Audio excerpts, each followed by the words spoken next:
Hello, this is what electricians use to measure voltage. It has it's a test indicator with neon lights inside. It goes up to 500, 440 volts. And here I'm testing the house's main electricity.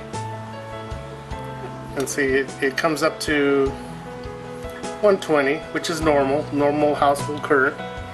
And as you can see, it may the indicators go up to 480 volts. Okay, so we're going to use this to test the voltage outside. Okay, and this is the source voltage, and it says output 19 volts at 2 amps right down here. Okay, so it's just like an adapter for your computer, and there's the output going into the converter. It converts electrical energy to pulse DC energy, and you'll be amazed at how much I can get out of this little device. It's commonly used for birthday cards. It's piezoelectric transducer.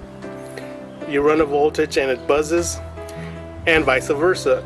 If you vibrate it, it produces a voltage. But you'll be amazed at the voltage that we're getting. Okay, so I'll demonstrate that shortly. Okay, in continuation, we have 18 volts coming in, converting to pulsed energy. That means DC current coming in out in pulses. And the yellow lead is the positive lead that goes to the transducer, and the black lead, I'm going to a capacitor, a unipolar capacitor, which you can put either way, positive, negative, negative, positive, doesn't matter. That's why it's called unipolar. And here we have a neon bulb connected to the output of the transducer.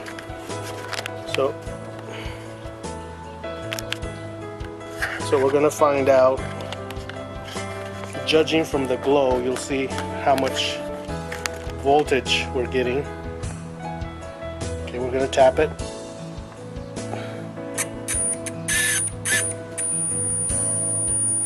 And I don't know if you know too much about neon bulbs, but just a little glow is above 90 volts. And here, by just tapping,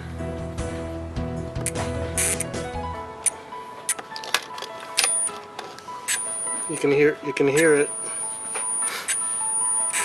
and we're getting in excess of 90. But we're going to find out shortly how much voltage with the meter that electricians use.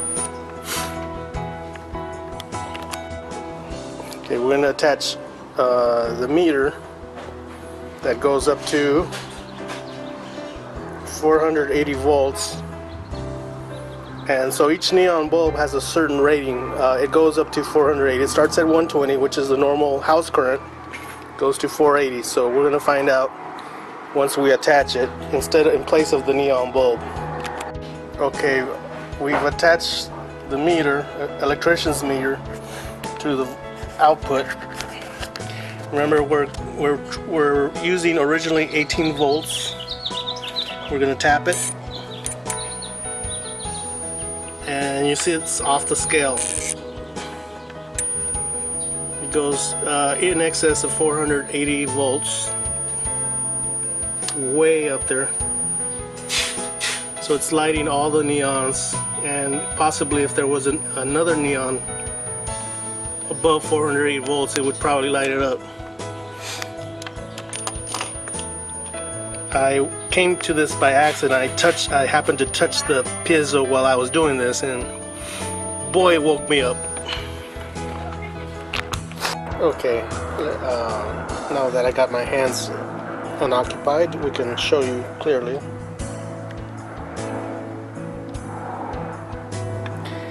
So around 120 to slightly, showing 120.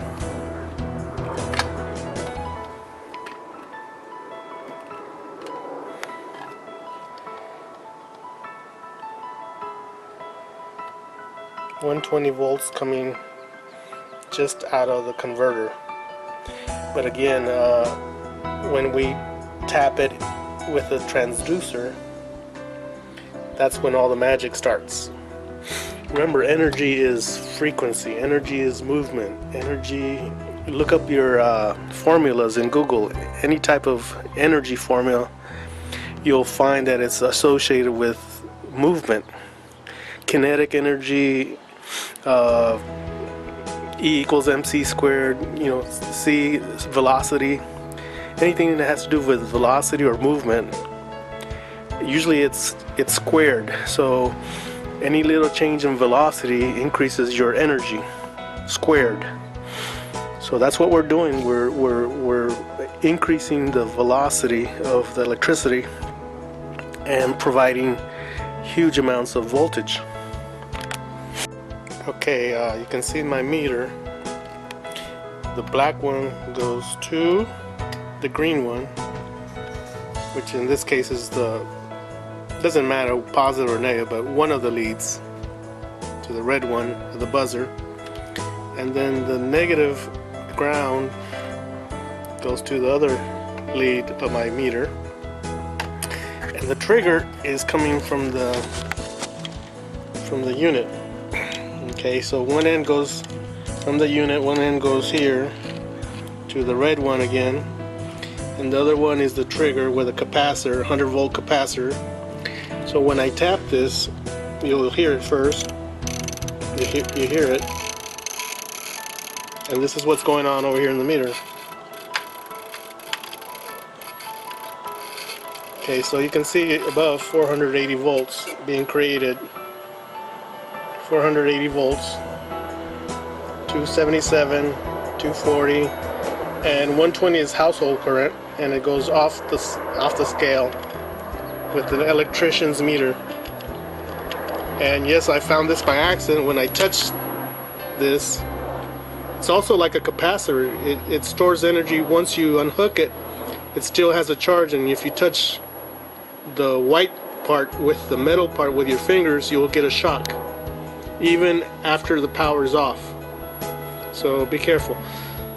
So that's how we're making from 90 volts, we're creating 480 volts, and you can hear this. You can hear the vibrations ever so slightly. It's such a high pitch that I can't hear it right now, but it does make a real high pitch.